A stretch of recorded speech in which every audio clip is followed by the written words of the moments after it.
এক নম্বর হাদিস শরীফ, Achilles দিনাকা ইয়াকফিকাল আমালুল Colin. এক নম্বর হাদিস শরীফের অর্থ, তোমার ইমানকে খাঁটি করো, অল্প আমলই নাজাতের জন্য যথেষ্ট হইবে। 2 নম্বর হাদিস শরীফ, খায়রুকুম মান তাআল্লামাল কুরআনা ওয়া আল্লামা।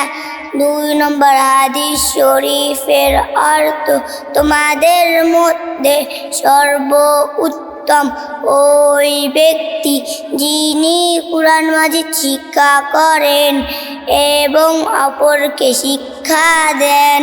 3 নম্বর হাদিস শরীফ, তালাবুল ইলমি ফারিদাতুন আলা কুল্লি মুসলিম। 3 নম্বর হাদিস শরীফের অর্থ, দিনে ইলম তলব করা প্রত্যেক মুসলমানের ফরজ। 4 নম্বর হাদিস শরীফ, আত-তুহুর শাতরুল ঈমান। 4 নম্বর হাদিস শরীফের অর্থ, পবিত্রতা ঈমানের অঙ্গ। 5 নম্বর হাদিস শরীফ, মিফতাহুল জান্নাতিস সালাহ। 5 নম্বর হাদিস শরীফের অর্থ, নামাজ বেহেশতের চাবি।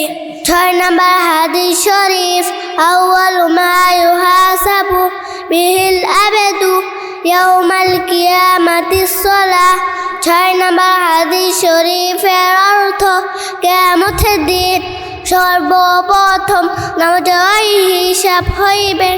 7 নম্বর হাদিস শরীফ, ফাদেলুল আলিমি আলাল আবিদি কাফাদেলি আলা আদেনাকুম।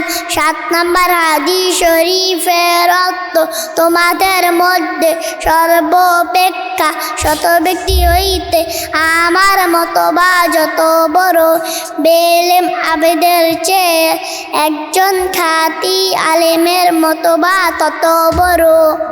8 নম্বর হাদিস শরীফ, আদ-দুআ ওয়াল ইবাদাত। 8 নম্বর হাদিস শরীফের অর্থ, দোয়া ইবাদত। 9 নম্বর হাদিস শরীফ, মান লাম ইয়াসআলিল্লাহ ইয়াগদাব আলাইহি। 9 নম্বর হাদিস শরীফের অর্থ, যে ব্যক্তি আল্লাহ তাআলার নিকট দোয়া করে না, আল্লাহ তাআলা তার উপর রাগান্বিত হন।